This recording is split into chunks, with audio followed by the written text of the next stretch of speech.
Cooker box ಕೊಡ್ತೀವಿ. ಬಹಳಷ್ಟು ಆಸೆಗಳನ್ನ ಹುಟ್ಟಿಸ್ತಾ ಇದ್ದಾರೆ. ಜೊತೆಯಲ್ಲಿ ಮತ್ತೆ ಇನ್ನೊಂದು ಕಾರ್ಡ್ ಕೊಡ್ತಾ ಇದ್ದಾರೆ. ಈ ಸಾರಿ ಆ ಕಾರ್ಡಲ್ಲಿ ಏನಿದೆ ಅಂದ್ರೆ ಕ್ರೀಡೋತ್ಸವ ಅಂತ ಮಾಡಿದ್ದಾರೆ. ಅದಕ್ಕೆ ಹೆಸರಿಟ್ಟಿರೋದು ಕ್ರೀಡೋತ್ಸವ, ಮಹಿಳಾ ದಿನಾಚರಣೆ ಕ್ರೀಡೋತ್ಸವ. ಅಂದ್ರೆ ಚುನಾವಣಾಧಿಕಾರಿಗಳಿಗೂ ಇದನ್ನು ಕೊಟ್ಟರೆ ಇದು ಹಳೆ ಕಾರ್ಡು, ನೀತಿ ಸಂಹಿತೆ ವ್ಯಾಪ್ತಿಯಲ್ಲಿ ಬರಲ್ಲ ಅಂತ ಹೇಳಬೇಕು. ಆದ್ರೂ ಒಂದು ಕಾರ್ಡ್ ಕೊಡ್ತಾರೆ. ಅದಕ್ಕೆ ಮತದಾರ ದೇವರುಗಳು ಈ ಸಾರಿ ನಾನು ಬಹಳಷ್ಟು ಕಡೆ ಕೇಳಿದೆ, ಹಿಂಗೆಲ್ಲ ಕಾರ್ಡ್ ಕೊಡ್ತಾ ಇದ್ದಾರೆ, ಹಿಂಗೆಲ್ಲ ಸ್ಲಿಪ್ ಕೊಡ್ತಾ ಇದ್ದಾರೆ, ಏನ್ ಮಾಡ್ತೀರಾ ಸರ್? ನಿಮ್ಮ ಅಭ್ಯರ್ಥಿ ಡಾಕ್ಟರ್ ಮಂಜುನಾಥ್ ಜೀವ ಕೊಟ್ಟಿದ್ದಾರೆ, ಅರ್ಶನ ಕುಂಕುಮ ಉಳಿಸಿದ್ದಾರೆ, ತಾಲಿ ಉಳಿಸಿದ್ದಾರೆ. ಅಂತ ವ್ಯಕ್ತಿನ ದ್ರೋಹ ಮಾಡೋದಕ್ಕೆ ನಮ್ಮ ಮನಸ್ಸಾಕ್ಷಿ ಒಪ್ಪಲ್ಲ. ಒಂದು ಮನೆಗೆ ಹೋಗಿದ್ವಿ, ಒಂದು ಫೋಟೋ ಇತ್ತು, ನಮ್ಮ ಯಜಮಾನರು ತೀರೋದ್ರು. ಡಾಕ್ಟರ್ ಮಂಜುನಾಥ್ ಅವರು ಆಪರೇಷನ್ ಮಾಡಿದ್ರು.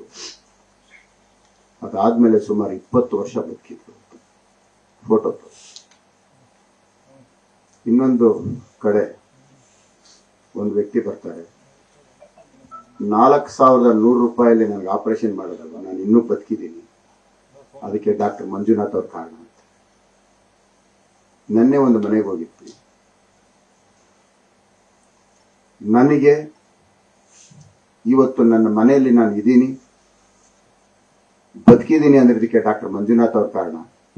ಅವರೇ ನಮ್ಮ ಮನೆಗೆ ಬಂದ ಮೇಲೆ ಅವರ ಜೊತೆಯಲ್ಲಿ ನಾನೊಂದು 2 ಹೆಜ್ಜೆ ಹಾಕಬೇಕು, ನಾನು ಒಂದು 4 ಮನೆಯಲ್ಲಿ ಮತಯಾಚನೆ ಮಾಡ್ತೀನಿ ಅಂತೇಳಿ ನಿನ್ನೆ ನಮ್ಮ ಜೊತೆಗೆ ಬಂದರು. ಇದು ಡಾಕ್ಟರ್ ಮಂಜುನಾಥ್ ಅವರು ಸಂಪಾದನೆ ಮಾಡತಕ್ಕಂಥ ಆಸ್ತಿ, ಬೇರೆ ಯಾವ ಆಸ್ತಿನೂ ಇಲ್ಲ.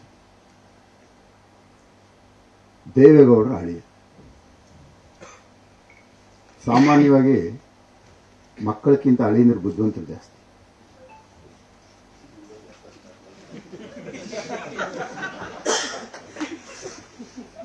ಯಾಕೆ ಅಂದ್ರೆ ಹೇಳ್ತೀನಿ, ಬಹಳ ಬುದ್ಧಿವಂತ. ಹೆಂಗಿದ್ರು ದೇವೇಗೌಡರು ಅಳಿಯ ಆಗಿದ್ದೀನಿ, ನಾನು MP ಆಗಬೇಕು, MLA ಆಗಬೇಕು, ಮಿನಿಸ್ಟರ್ ಆಗಬೇಕು ಅಂತ ಆಸೆ ಪಡ್ತಾರೆ. 35 ವರ್ಷ ಸ್ಯಾಲ್ರಿ ಸ್ಲಿಪ್ ಇಸ್ಕೊಂಡು ಜೀವನ ಮಾಡತಕ್ಕಂಥ ಏಕೈಕ ವ್ಯಕ್ತಿ ಡಾಕ್ಟರ್ ಮಂಜುನಾಥ್. ಅದಾದ್ಮೇಲೆ ನನ್ನ ಮಕ್ಕಳಾದರೂ ರಾಜಕೀಯಕ್ಕೆ ಬರಲಿ ಅಂತ ಆಸೆ ಬೀಳೋದು ಸಹಜ. ಆ ಮಕ್ಕಳನ್ನು ಸಹ ರಾಜಕೀಯಕ್ಕೆ ಕಳಿಸ್ಲಿಲ್ಲ. ಅವರು ಒಬ್ಬ ಮಗ ಇವತ್ತು ವಿಕ್ಟೋರಿಯಾ ಹಾಸ್ಪಿಟಲ್ ಕೆಲಸ ಮಾಡ್ತಾ ಇದ್ರು 8 ವರ್ಷದಿಂದ. ಮಗಳು ಸಹ ಡಾಕ್ಟರ್. ಇದು ಅವರು ಈ ಸಮಾಜಕ್ಕೆ ಕೊಟ್ಟಿರ್ತಕ್ಕಂಥ ಕೊಡುಗೆ. ಅಂತ ಒಬ್ಬ ಮಹನೀಯರು ಇವತ್ತು ಬೆಂಗಳೂರು ಗ್ರಾಮಾಂತರದಲ್ಲಿ ಸ್ಪರ್ಧೆ ಮಾಡಿದ್ದಾರೆ.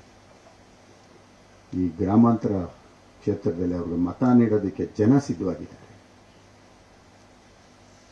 ಪ್ರಿಂಟರ್ ಸ್ಲಿಪ್ ಬಗ್ಗೆ ಹೇಳಿದಾಗ ಜನ ಹೇಳ್ತಾರೆ, ಸರಿ ಯಾವುದೋ ದುಡ್ಡು ಎಲ್ಲಿಂದನೋ ಬರ್ತಾ ಇದೆ, ಅಪಾರ್ಟ್ಮೆಂಟ್ಸ್ಗಳಲ್ಲಿ ಸ್ಕ್ವೇರ್ ಫೀಟಿಗೆ 150 ರೂಪಾಯಿ ದುಡ್ಡು, ಗುತ್ತಿಗೆದಾರರ ದುಡ್ಡು, ಕಸ ಗುಡಿಸೋ ದುಡ್ಡು, ಭಾಳಷ್ಟು ಅನ್ಯಾಯವಾಗಿ ಬರ್ತಾ ಇರೋ ದುಡ್ಡು ನಾವು ಎಡಗೈಯಲ್ಲಿ ಇಸ್ಕೊಂತೀವಿ ಸರ್, BKದು ನೋಟು, ಡಾಕ್ಟ್ರಿಗೆ ಓಟು ಅಂತ ಅವರೇ ಹೇಳ್ತಾ ಇದ್ದಾರೆ. ಡಾಕ್ಟರ್ ಸಂಬಳ ತಗೊಂಡಿದ್ದಾರೆ ಸರ್, ಅವರಂತೂ ನಮ್ಗೇನು ಕೊಡಲ್ಲ, ಅಟ್ಲೀಸ್ಟ್ ಯಾವುದೋ ಹರ್ಕೊಂಬರ್ತಾ ಇರೋರು ನಾವು ಹಿಡ್ಕೊಂತೀವಿ ಬಿಡಿ ಸರ್ ಅಂತ. ಹರ್ಕೊಂಬರ್ತಾ ಇರೋರು ಹಿಡ್ಕೋಬೇಡಿ ಅಂತ ಹೇಳೋದು ನಾವ್ಯಾರು? ನಾವು ಹೇಳ್ಬಿಟ್ಟಿದ್ದೀವಿ, ಹರ್ಕೊಂಬರೋದ್ರನ್ನ ಎಡಗೈಯಲ್ಲಿ ಹಿಡ್ಕೊಳ್ರಿ, ಬಲಗೈಯಲ್ಲಿ ಡಾಕ್ಟ್ರಿಗೆ ಓಟ್ ಹಾಕ್ರಪ್ಪ ಅಂತ ಹೇಳಿದ್ದೀವಿ. ಅದಕ್ಕೆ ಜನನೂ ಸಹ ನೀವು ಹೇಳ್ತಾ ಇರೋದು 100ಕ್ಕೆ 100 ಸತ್ಯ ಸರ್. ನಾವು ಖಂಡಿತವಾಗಲೂ ನಮ್ಮ ಮನಸ್ಸಾಕ್ಷಿಗೆ ವಿರುದ್ಧವಾಗಿ ನಾವು ನಡ್ಕೊಳ್ಳಲ್ಲ. ಡಾಕ್ಟರ್ ಮಂಜುನಾಥ್ಗೆ ಓಟ್ ಹಾಕ್ತೀವಿ. ಡಾಕ್ಟರ್ ಮಂಜುನಾಥ್ ಅಂತ ವ್ಯಕ್ತಿ ನಮ್ಮೆಲ್ರಿಗೂ ಬೇಕು. ಜನ ತೀರ್ಮಾನಕ್ಕೆ ಬಂದಿದ್ದಾರೆ. ಖಂಡಿತವಾಗಲೂ ಈ ಬಾರಿ ಅತಿ ಹೆಚ್ಚು ಅಂತರದಿಂದ ಡಾಕ್ಟರ್ ಮಂಜುನಾಥ್ ಅವರು ಗೆಲ್ತಾರೆ, ಯಾವುದೇ ಅನುಮಾನ ಬೇಡ. ನಿಮಗೆ ಒಂದು ಗೊತ್ತಿರಲಿ, ಅಂಕಿಅಂಶ ಗೊತ್ತಿರೋರು ನೀವೇ ಕೂಡಿ ನೀವೇ ಕಳೀರಿ. 1,2,20,000 ಇರ್ತಕ್ಕಂಥ ಕ್ಷೇತ್ರಗಳು ಯಾವ್ದು, ಎಷ್ಟು ಅಲ್ಲಿ ಪೋಲಿಂಗ್ ಆಗುತ್ತೆ, ಯಾರಿಗೆ ಎಷ್ಟು ಬರುತ್ತೆ, ಎಷ್ಟು ಉಳಿಕೆ ಆಗುತ್ತೆ, ಎಲ್ಲಿವರೆಗೂ ಉಳಿಕೆ ಆಗುತ್ತೆ, ಉಳಿಕೆ ಆದಮೇಲೆ ಮತ್ತೆ ಎಲ್ಲಿ ಪ್ರವೇಶ ಮಾಡ್ತಾರೆ, ಪ್ರವೇಶ ಮಾಡಿದ್ಮೇಲೆ ಮತ್ತೆ ಅಲ್ಲೇನು ಸಿಗುತ್ತೆ, ಎಲ್ಲ ನೀವೇ ಲೆಕ್ಕ ಹಾಕಿದ್ರೆ ಎಲ್ಲ ನಿಮ್ಮ ಕೈಯಲ್ಲೇ ಇದೆ. ನೀವೇ ತೀರ್ಪು ಕೊಡ್ಬೋದು, ಇವತ್ತೇ ತೀರ್ಪು ಕೊಡ್ಬೋದು. ಆದರೂ ಪ್ರಜಾಪ್ರಭುತ್ವ ವ್ಯವಸ್ಥೆಯಲ್ಲಿ ಫಲಿತಾಂಶಕ್ಕೆ ನಾವು ಕಾಯಲೇಬೇಕು. ಕಾಯೋಣ. ಎಲ್ರಿಗೂ ಒಳ್ಳೆಯದಾಗಲಿ. ಕನ್ನಡಿಗರ ಮೆಚ್ಚಿನ ನಿಮ್ಮ ನ್ಯೂಸ್ 18 ಕನ್ನಡ ಈಗ ವಾಟ್ಸ್ಆಪ್ನಲ್ಲಿಯೂ ಲಭ್ಯ.